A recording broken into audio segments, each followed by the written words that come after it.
Hello, good afternoon. Thank you for joining E15 Success. Yeah, I like what you guys are doing over there.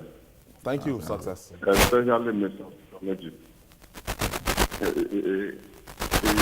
I would like him to be one of these best teachers because he is giving us what we need. As regards the PDP, they can't give what they don't have. Yesterday, I also watched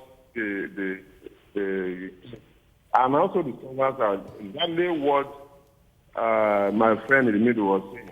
That's exactly what they are doing. They are using their money, their time, and they are using that money to campaign for APC. I don't know where they want to go with that. So anyway, the issue is they don't have anything to sell. And that's the reason why they are engaging in negative advertisement. And that one will never take them to anywhere. People like us have made up our mind anyway, and our PV cards are ready for us. So thank you, Success. What are the... Thank you for your contribution, Success. Thank you for that short intervention. Success calls from Lagos. Let me take you to the Senate earlier today, where the confirmation of Senator Musili Obanikoro was actually endorsed by the Senate amidst controversy from the All Progressive Congress legislators from Lagos State. There had been several motions that were brought in place, point of orders by senators who pointed out several issues like the court cases instituted against Senator Musili Obanikoro, the issue of interpretation of certain issues that took place, especially the alleged election rigging that took place in Ekiti, where Senator Obanikoro, when he was the Minister of State, was dictating to a military general how to rig elections in that state. These are all subject to different interpretations, and the senators were insisting that since it's still a case in court, that the Senate should not clear Senator Musili Obanikoro. Fortunately, despite all those appeals emotionally, constitutionally, and talking about judicial appeals and all of that, it fell on deaf ears and he was eventually confirmed. Julie, let me start from you. Sumner Sambo said something. The senators from your home states, if there is any concern about your confirmation, that could nullify your confirmation. And reference to what happened in Taraba State, a nominee from Taraba State, what happened today where all the three All Progressive Congress senators kicked against, and they've earlier written a petition against the nomination of Senator Musili Obanikoro. In the case of the Taraba nominee, that the Senate eventually decided to stand down his nomination. Two of the senators from that state kicked against his nomination. Okay, not the entire now, in this case, all the three senators kicked against this man's nomination, and they still went ahead to confirm him. But it's not the first time. If someone says, oh, that it shouldn't have happened, I remember the case of Jelili Adesina. Yes. Jelili Adesinya's nomination, all the three senators from Osun State, because of his alleged involvement in the killing of Bola Ige. Naturally, all these three senators are from the APC. They opposed him, and you know, he also had a case. What's his name? Omorare, you know, and the third senator. They kicked against, but he still his candidacy still sailed through.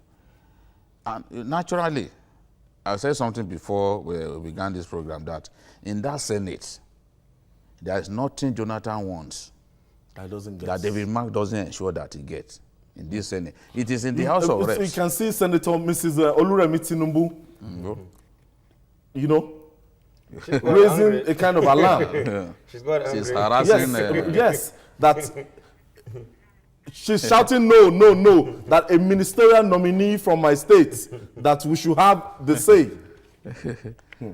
So, honestly, this Senate, and that's good. I'm not entirely surprised that this is what happened. But what I wanted to find out, I guess we'll have to call back Sumner, is whether they cleared him based on simple majority, or because except if the APC lawmakers in the Senate, APC senators, except if they were not there in good number, you know. They were not so properly I don't represented. know. Maybe a lot of them stayed away from this sitting.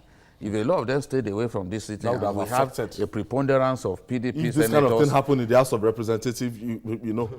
No, so I'm wondering, maybe those of them that were the APC senators were not many, and then we had an overwhelming number of PDP senators, and then it was easy to just get these guys cleared. So I want to find out whether they did it just by simple majority, because if they worked out, that should be significant enough. That should actually lead to, I mean, Agbajalingo, they were, some PDP members in Lagos State actually went to court to stop the nomination, attempting to stop the nomination of Mosili Obanikoro. They were talking about his citizenship of the United States of America. Dual citizenship. They were talking about his alleged, the role he played in the Ekiti state election, that he has a case to answer, that he must clear his name. And, they spoke about so many other things. And in spite of all this, Senator David Mark, he said he didn't get any court papers. Okay.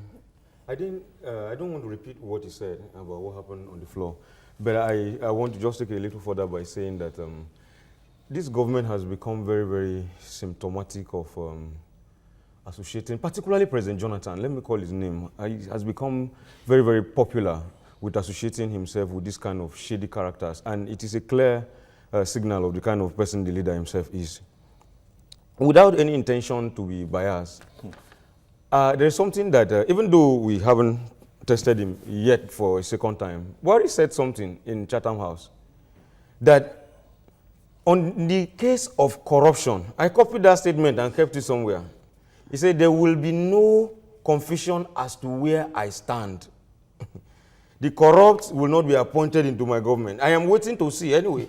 But I'm saying that, I said I will lead with the force of personal example, meaning I will lead from the front. I will be an example of something or a country that is not corrupt. I will reflect that. And I will expect that that is a moral responsibility that a leader should put on himself. To say that I will not want to associate myself with people who have baggages. What will it cost the president to say, Mr. Obanikoro, go and sort yourself out? But you see, in election times, it is easy to take such decisions because down the line, he was going to drag the party to court because he had credible evidence that the number of voters in the PDP primaries were higher than the counted votes were higher than the registered delegates. And the people were scared he was going to spoil the show for them. They had to compensate him. And David Mark is there as a hatchet man to always do that for Mr. President, and it's cool. But the truth is that Nigerians are also knowing the kind of president this man is. The other day, it was Vanika. The other day, it's this person. And then today again, this man with all his baggages. Look at what is happening in the Senate. But it tells you the kind of president we also have. Jide, let's talk to Somna. Jide, let's talk to of the senators. Do you have any hope in that Senate? Those people that are sleeping. If it's the House of Reps, you can talk. They are sleeping. Jide, let's talk to Somna. We have our correspondent, National Assembly correspondent in the upper legislative assembly, the Senate, Somna Sambo. Hello, Somna. Hello, good day. Yeah. Now, Somna, did the Senate put this matter to vote? How did they just clear it? Was it a voice vote or something? Yes, it was a mere voice vote that was put across to every senator, and of course you know that the PDP-led House had so many of the PDP senators in session, and so it was a simple majority vote that was just carried on. Okay. There was nothing like electronic voting, and neither did the opposition also use an option that was available to them, which was to call for a division of the House. If they had called for a division of the House, then we would have properly known those that were for and those that were against, because there are some PDP senators who are actually against Obanikoro's nomination, but because it was done in a voice vote, they cannot come out openly and say that. But maybe if it was done electronically using the electronic voting system, it may have brought a different result than what we saw. So that means Obanikoro has gotten out of jail, eh? Yes, from what it stands now, it is now within the purview of the presidency. That's to swear about the in. judicial cases against Senator Banikoro and all of that. Because for the National Assembly, he has already scaled through. Now, Sumner, Senator Musi Obanikoro is a former senator. Did that play and did that add any advantage to this exercise? Yes. Of course, you know that the advantage that any ex-senator has is that whenever you come to the House to as just a take a bow, nominee, you're automatically given the opportunity to just bow and go. That is a privilege preserved for federal lawmakers. That is whether you're a former House of Representatives member or a former senator. But in this case, there have been instances in the past where the Senate stood against former lawmakers like Senator Dagash, who had a problem, and then the Senate refused in the past to allow him to bow and go because he had some problems, so he was asked to go and clear himself. And in other instances, it has happened. And even last year, although it was to Dr. Obadiah Ando from Taraba State, who had a problem, they asked him to go sort himself out. And so, as a result of that, they stood against his nomination. Thank you, Sumner. Thank you. Okay. Yeah, Shagari, I saw Senator Gani Olandewaju Solomon there. I think it's offline. I think Shagari is offline now. Oh, Sumner left. Quickly, our last take on this, Oba. Of course, one would have expected that Banikoro will get the nod of the Senate, especially like Jalingo said, we are in an election period. Number one, the PDP needed to compensate Banikoro for the primaries, and number two, whether you like it or not, President Jonathan needs someone like Banikoro in Lagos to really do all the job for him during the election. But is he really doing any job? Maybe that is because they have done this many times, and it was not during an election period like this. No, they have run election with him. It was not during an election period like this. Okay, let's wait and see. Well, I just want to say that this nomination is a minus for Mr. President, and but it's too late, I must say, to change him again. But it's a minus for him, and I want to believe that there are so many of his sympathizers he has lost by the people that he has used in recent times to try to project his image. And one of them, I will say, is Femi Fani-Kayode, that inconsistent fellow who the other day is here, the other day is here, and you put that man in front to talk for you. It is very, very embarrassing. And this tells me the kind of president he is. Part of the reason I have made up my mind also that if I eventually get my card, I know where my vote lies, but certainly not for Jonathan. Jide, quickly. Well, if anyone expects President Jonathan to drop Obanikoro at this stage, then that person has got to put on his thinking cap. Obanikoro is the most powerful figure within the PDP in Lagos as we speak. There is no member of the PDP who has the kind of following that he has currently.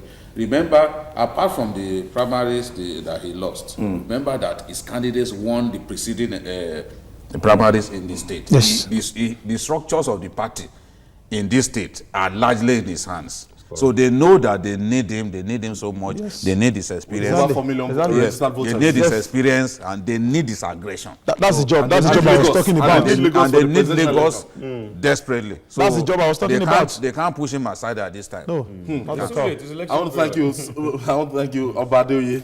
And Agbajalingo, you made our day on 15 today. Thank you so much. And Babajide Kolade Otitojo, thank you so much for being part of today's show. And that's our program for today on E15. Join us same time tomorrow as we examine other important issues relating to elections in Nigeria. I am Ayodele Uzubakun. See you tomorrow.